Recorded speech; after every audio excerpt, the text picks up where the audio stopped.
Pabili po ng alaalang masaya, panghimagas ko sa buhay at siyang aking pahinga. Pabili po ng relos kahit wala ng baterya, nang dumungaw lang muli ang nalimutang pahina. Pwede bang pautang muna ng tahol ng aso namin matagal? Tagal ko nang hindi nakakapiling. Pabili po sa tindahan ng mga alaala. Pabili po ng sasakyang dati na pinaglumaan, baka sakaling maihatid sa paborito kong sinehan. Pabili po ng pambili noong aking kabataan, baka sakaling makabili ng paborito kong laruan. Pabili ng ginamit kong lapis sa unang sulat ko ng tula. Pabili ng ginamit kong ballpen sa bagsak kong mga marka.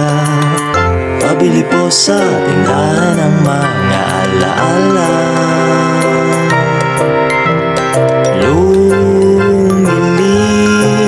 Lumilipas lang ang bawat sandali. Anong magagawa ko?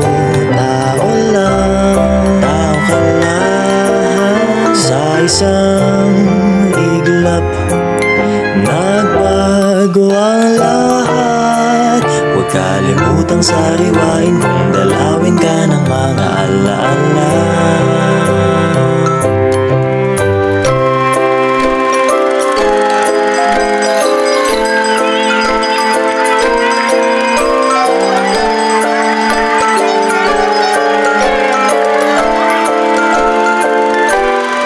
At first glance, our artwork may appear to be a simple miniature store. However, the purpose of the sculpture is not to replicate a sari-sari store, but to evoke feelings of nostalgia. For many Filipinos, sari-sari store bring back memories of buying snacks after school, running errands for family members, and spending time with friends and neighbors.